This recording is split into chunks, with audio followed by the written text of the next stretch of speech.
আধার card নিয়ে কড়া পদক্ষেপ নিতে চলেছে কেন্দ্র সরকার। দেখুন বন্ধুরা, Aadhaar card, ration card, PAN card, voter card, driving licence, everything যে ডকুমেন্টস আছে এগুলি কিন্তু খুবই গুরুত্বপূর্ণ এবং খুবই মূল্যবান। আর প্রত্যেকটি ডকুমেন্টসের সঙ্গে, এমনকি ব্যাংক অ্যাকাউন্ট খুলতে গেলে, সরকার প্রকল্পে টাকা পেতে গেলে, স্কুল কলেজে ভর্তি হতে গেলে, যে কোনো কার্যক্ষেত্রে আধার কার্ড কিন্তু খুবই গুরুত্বপূর্ণ একটি ডকুমেন্টস।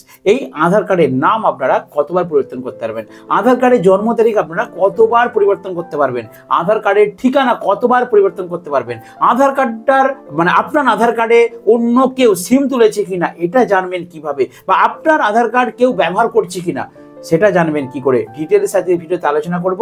এবং 20 জানুয়ারি থেকে 20 জানুয়ারি থেকে কড়া পদক্ষেপ নিতে চলেছে কেন্দ্র সরকার এই আধার কার্ডের উপরে।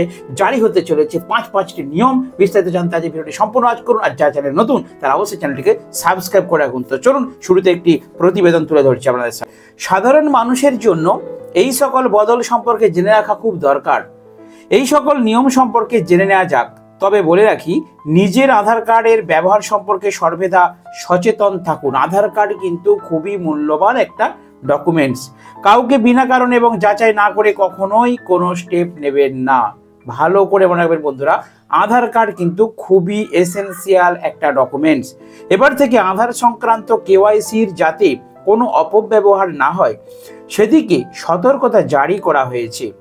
আধার card, PAN card, passport, ration card, driving licence, APAAR card ইত্যাদি যে সমস্ত নথি রয়েছে সেগুলিতে 20 জানুয়ারি 2025 সাল থেকে চালু হচ্ছে নতুন নিয়ম।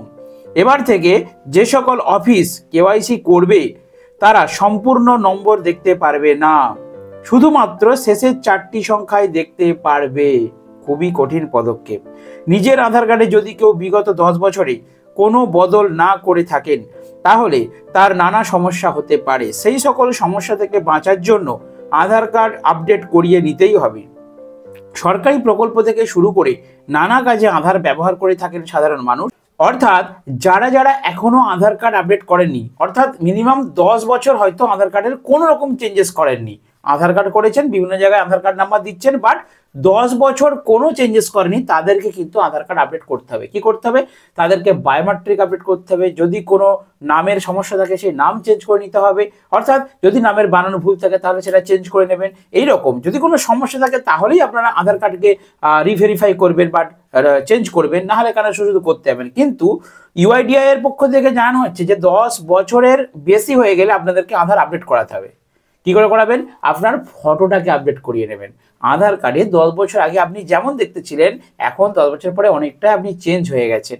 তো আধার কার্ডে আপনার ফটোটা আপডেট করে নেবেন, তাহলে আধার কার্ডে একটা অ্যাক্টিভিটি হয়ে গেল এবং আবার আপনার আধার কার্ডটি কিন্তু সক্রিয় থাকলো।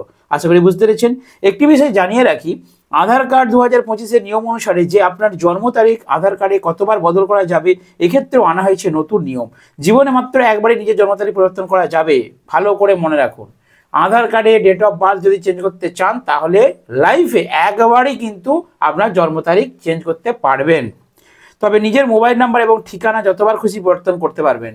অর্থাৎ মোবাইল নাম্বার যতবার খুশি চেঞ্জ করা যাবে, অ্যাড্রেস ঠিকানাটা যতবার খুশি আধার কার্ডে চেঞ্জ করা যাবে, কিন্তু জন্ম তারিখটা একবারই চেঞ্জ করা যাবে।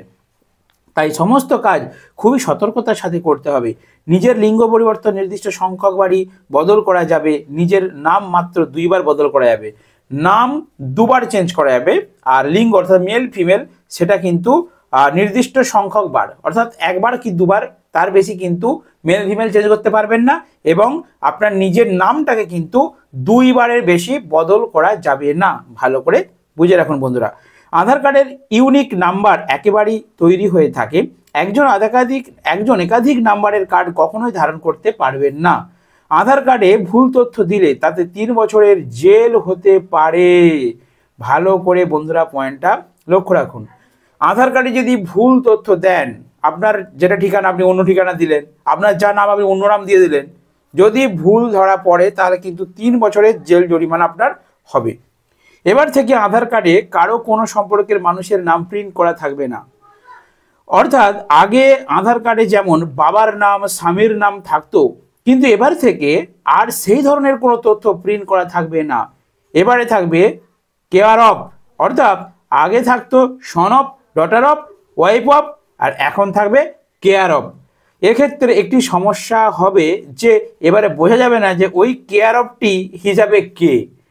এটা কিন্তু ঠিক নিয়ম হলো না বন্ধুরা। কারণ আধার কার্ড এখন আপডেট করতে গেলেই বলা হচ্ছে কি আপনার নাম দেবে, তার ফাদার নেম কি মাদার নেম কি হাজব্যান্ড নেম কি ওয়াইফ নেম এরকম দেওয়া থাকবে না, শুধু কেয়ার অফ থাকবে।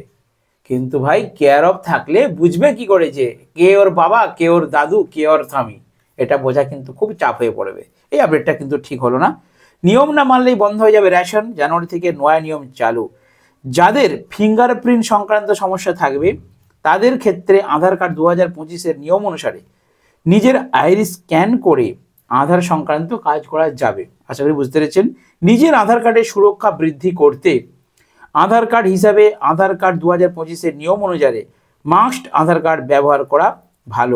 লাস্ট যে পদক্ষেপটা আধার কার্ডের আলোচনা করব সেটা হচ্ছে আপনার আধার কার্ড দিয়ে কতগুলো সিম কার্ড তোলা যাবে এবং আপনার আধার কার্ড দিয়ে অন্য কেউ সিম ব্যবহার করছে কিনা। দেখুন কি বলছে, আপনার আধার কার্ড দিয়ে তোলা সিম কার্ড অন্য কেউ ব্যবহার করছেন কিনা কিভাবে জানবেন সেই তথ্য। এর জন্য মাই আধার সাইটে গিয়ে নিজের আধার কার্ডের অথেন্টিকেশন হিস্ট্রি চেক করে দেখতে পারেন।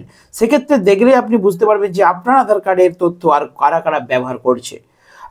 ভারতীয় 18 বছর বা তার বেশি বয়সীদের জন্য আধার কার্ড তৈরি করার জন্য ফর্ম নাম্বার 1 ব্যবহার করতে হবে, আর এনআরআই এর জন্য ফর্ম নম্বর 3 ব্যবহার করতে হবে। আজকের এই ব্লগে আধার কার্ড 2025-এ নানা আপডেটের কথা তুলে ধরা হলো। এই ধরনের কার্যকরী নানা আপডেট পেতে হলে অবশ্যই আমাদের চ্যানেলটিতে যুক্ত থাকবেন। আর যেটা সর্বশেষ আমি বলবো যে আধার কার্ড দিয়ে আপনি কটা সিম কার্ড তুলতে পারবেন। আধার কার্ড দিয়ে আপনারা 10টা পর্যন্ত সিম কার্ড তুলতে পারবে, 10টার বেশি সিম কার্ড তুলতে পারবেন না, এরকমই একটা নিয়ম চালু হয়েছে। আমি আধার কার্ড দিয়ে কতগুলো সিম তুলতে পারবেন এই নিয়ে একটা বিস্তারিত প্রতিবেদন এরপরে ভিডিওতে আপনাদেরকে শেয়ার করব আলাদাভাবে, কারণ একই ভিডিওতে পুরো বিষয়টা তুলে ধরা সম্ভব নয়। তো আধার কার্ড আপনারা কিন্তু কোনো দপ্তরে ভুল করেও দেবেন না, অপ্রয়োজনীয় জায়গায়, অপ্রয়োজনীয় জায়গায় দেবেন না। যেখানে এসেনশিয়াল প্রয়োজন সেই জায়গায় দেবেন। সরকারি যে সমস্ত অফিসে কার্যকলাপ হয়, সরকারি কার্যকলাপ অর্থাৎ স্থায়ী যে ব্যাংক রয়েছে, রাষ্ট্রায়ত্ত ব্যাংক যেখানে আপনার অ্যাকাউন্ট আছে সেখানে আপনি দিতে পারেন। যে কোনো সরকারি চাকরির ক্ষেত্রে অ্যাপ্লিকেশন করছেন সেক্ষেত্রে দিতে পারেন। যে কোনো সরকারি আবেদন করছেন সেখানে দিতে পারেন। আদারওয়াইজ কোনো ফ্রডের চক্করে পা দেবেন না। অর্থাৎ অপরিচিত কেউ আপনাকে ডকুমেন্টস চাইলো, আপনাকে বললো আপনার চাকরি হয়ে যাবে, আপনার এই কাজটা করিয়ে দেওয়া হবে, সেসব ক্ষেত্রে দেবেন না, ডাইরেক্টলি অফিসে দেবেন। একটা ইনফরমেশন বন্ধুদেরকে দিয়ে রাখি, আমি একদিন রেশন কার্ড দপ্তরে গিয়েছিলাম, বুঝলেন। তো সেখানে রেশন কার্ড অফিসের বাইরে দেখি কয়েকজন এজেন্টের মতো ব্যক্তি ঘোরাঘুরি করছে এবং তারা বলছে আমাদেরকে যদি 500 টাকা দাও আমরা তোমার রেশন কার্ডে সব কাজ করে দেবো, অর্থাৎ নাম পরিবর্তন, নতুন রেশন কার্ড। এরকম চক্করে বা এরকম ফাঁদে কিন্তু বন্ধুরা আপনারা প্লিজ পা দেবেন না। কারণ রেশন কার্ডের যে কোনো কাজ যদি আপনাদের করার থাকে ডাইরেক্টলি আপনারা রেশন দপ্তরে চলে যাবেন। অফিসে ভেতরে গেলেই সেখানে সরকারি আধিকারিক আছেন, ওনারা আপনাকে 100% হেল্প করবেন, অর্থাৎ আপনাকে ফর্ম দিয়ে দেবে। ওনাদেরই সাইডে রয়েছেন, তারা আপনাদের ফর্মে কোথায় কি ফিল আপ করতে হবে, কী কী ডকুমেন্টস লাগবে, টোটাল ইনফরমেশন আপনাদেরকে দিয়ে দেবেন। আর একটা ঘটনা বলে রাখি, আমি একবার জন্ম সার্টিফিকেট করতে গিয়েছিলাম আমার ছেলের। বাবু এসব আছে, হ্যাঁ এই যে আমার ছেলে, আমার বাবু যখন হয়েছিল তখন আমি জন্ম সার্টিফিকেট করতে গিয়েছিলাম। তো যে হসপিটালে হয়েছিল সেই হসপিটালের নিকটবর্তী অফিসে। তো সেখানে যখন গেছি অফিসের বাইরে কয়েকজন দাদা আমাকে বলছি কী দরকার আপনার। আমি বললাম আমার ছেলে জন্ম সার্টিফিকেট আনতে এসেছি। ও হসপিটাল থেকে ডেট অফ বার্থ লিখে নিচ্ছেন? আমি বলছি হ্যাঁ লিখে আমি সার্টিফিকেট এনেছি। ওই ঠিক আছে ওটা দিন, আমরা করে দিচ্ছি, আমাদেরকে 1000 টাকা দিতে হবে। একদম পা দেবেন না প্রলোভনে বন্ধুরা। আমি সোজা ডকুমেন্টস নিয়ে অফিসের ভেতরে গেলাম, সরকারির সেখানে রেজিস্টার খাতা আছে সেখানে এন্ট্রি করলো, আমার জেরক্স কপি, আমার নিজের ডকুমেন্টস, আমার ছেলের ডকুমেন্টস সব জমা দিলাম। দেওয়ার পর অফিস থেকে কোনো পয়সা খরচ হলো না, একটা সামান্য চার্জ লেগেছিল, সেটা অফিসে আবার সেটা রসিদ দিয়েছিল অফিস থেকে। তো সেই সামান্য চার্জেই কিন্তু আমার ছেলের সার্টিফিকেট আমি সহজেই করে নিতে পেরেছিলাম। তো আপনাদেরকে সেই জন্যই আমি ভিডিওগুলো বানিয়ে শেয়ার করছি যে আপনারা ডাইরেক্টলি অফিসে যাবেন। আর আধার কার্ডের যদি কোনো কিছু পরিবর্তন করতে চান ভুলভাল জায়গায় করবেন না। সরকারি অফিস আধার কার্ড যদি আপডেট করাতে চান আপনারা নিকটবর্তী পোস্ট অফিসে খোঁজ নিন, ব্রাঞ্চ অফিসে না হলে একটু সাব অফিস বা হেড পোস্ট অফিসের খোঁজ নিন, সেখানে দেখবেন আধার কার্ডের কারেকশন চলছে। এবং যদি আপনাদের ওখানে রাষ্ট্রায়ত্ত ব্যাংক থেকে থাকে ব্যাংকের শাখাতেও কিন্তু এই আধার কার্ডের ভেরিফিকেশনের কাজ চলছে। তো যেটুকু ইনফরমেশন পাই আপনাদের জন্য ভিডিও বানিয়ে শেয়ার করি। আজকে ভিডিওটা শেষ করলাম, দেখা নেক্সট ভিডিওতে। যদি আপনারা রাজ্য সরকার কেন্দ্র সরকার বিভিন্ন আপডেট খবর জানতে চান তাহলে আমার এই ছোট্ট চ্যানেলটিকে কষ্ট করে একটু সাবস্ক্রাইব করে রাখুন।